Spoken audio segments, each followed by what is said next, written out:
نو دا شهرزاد شاه سلامونه ومنئ او نن به در یو داسې خبره در کومه چې یقینا هغه به څه بلې شانتې خبرې بیګا په پېښور کې د جنرال سید عاصم منیر په مشرۍ کې چې د پاکستان د پوځ سرلښکر دی د اپیکس کمیټه اجلاس وشو.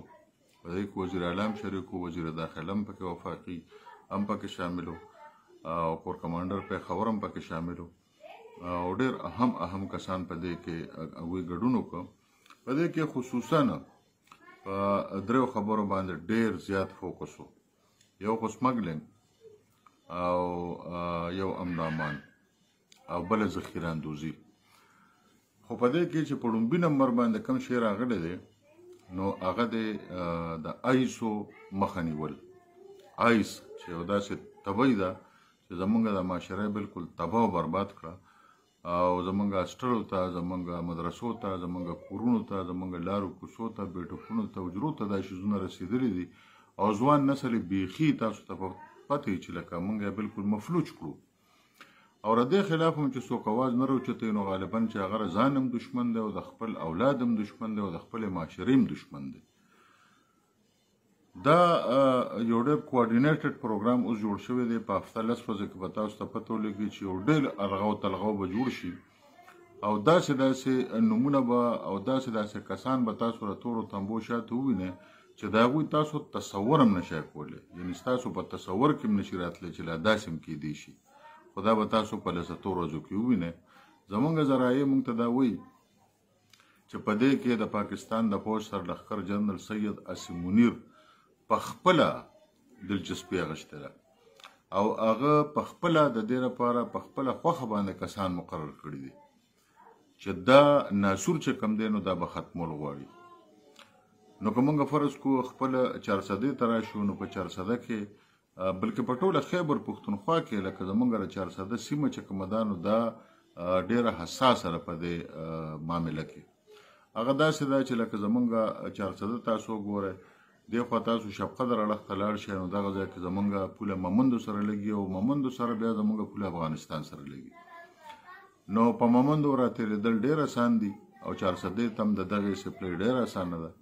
د هغې نه علاوه زموږ د بره شمالي اشنغر چې ورته موږ وایو د چارسدې علاقه چې کومه ده نو دا ممندو سره لګېدلې ده، پړانګ سره لګېدلې ده. په دغې باندې د دې تګ راتګ ډېر په اسانه باندې کېږي د خام مال او اندازتاً دا اندازه لګولې شوې ده چې جوړېږي خو دا تقریبا 40% هم په دې علاقو کې، خو خام مال په دغه علاقو باندې راځي.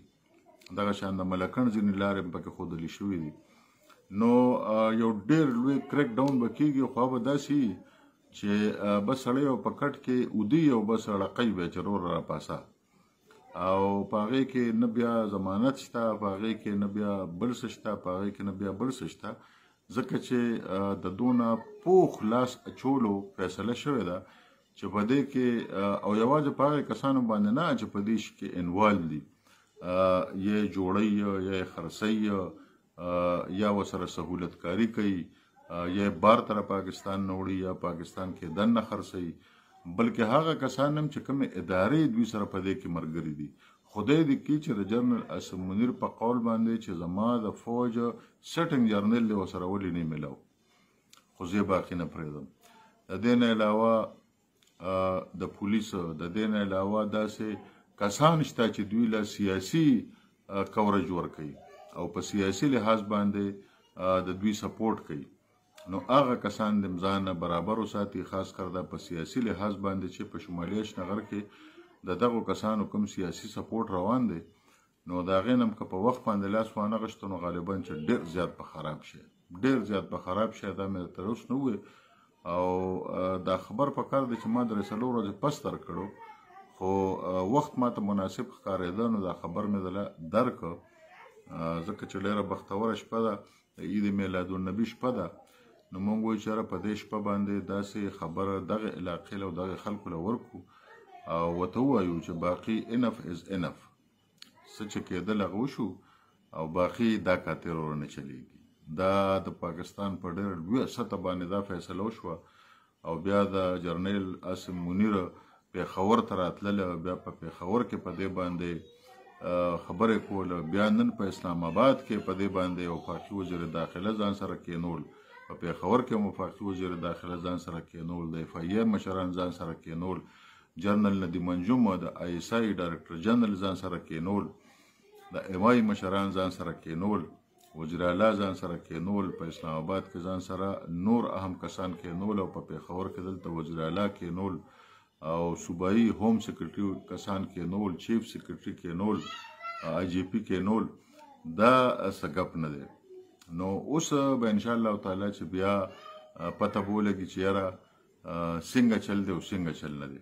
خو دا کم کسان چې ولا سیاسي سپورټ ورکوي که نه او دا بل شانګاډي پیدا کړي دي او ځان پسې درې او څلور ټوپکمار کېنولي په هغې کې او سیاسي سپورټ ورکوي، په اصل کې دغه ایس فروش وله او دغه ایس چې څوک راوړي، څوک یې خرڅوي، څوک یې پیدا کوي، څوک بیا ترانسپورټیشن کوي، هر یو کس ته اول نه راواله تر د زډه پورې ده، عین تر د زډه پورې څونه نیټورک چې کوم دی نو دا به ګیریږي او دا به ډېر خراب ګیریږي.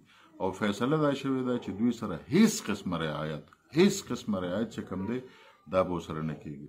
او د ټول نه د خوشحالۍ خبره دا ده چې په دې کې ورسره د پاکستان عدالتي نظام چې کوم دی نو هغه هم ورسره منلې ده. په دې کې ورسره د پاکستان عدلیه منلې ده چې دا یو ناسور دی او په دې کې باقي مونږ ګزاره نه کوو او دا شی به ختمول غواړي. اوس په دې کې اهم کردار چې کوم دی نو زمونږ د پولیسو د انویسټیګیشن به راځي. د انویسټیګیشن دپاره یې هغوی خپل کسان را لیږلي دي. دلته به یو کس لګي انویسټیګیشن به کوي او خوا کې به سره یو چپړاسي لګي، هغه به ولې سپلی صفا کوي، خو هغه ته به دا پته نه چې دا میجر دی، هغه تفتیشي ته به دا پته نه چې دا میجر دی او ماله چای پخوي یا راله سپلی پالش کوي. نو څه داسې معامله ورته جوړه شوې ده. نو غالبا چې انشاءالله تعالی په 15 ورځو کې به تاسو ته په دغه علاقه کې ډېر لوی بدلون راښکاره شي. نو بیا به پته لګي چې د سیر نه څو پخېږي او د کیلو نه څو پخېږي. او موږ خو پرې خوشحاله یو، موږ خو وایو چې خدای پاک ته زموږ د علاقه د دې ناسور نه پاکه کړي چې زموږ نوی نسل محفوظ شي. مهرباني.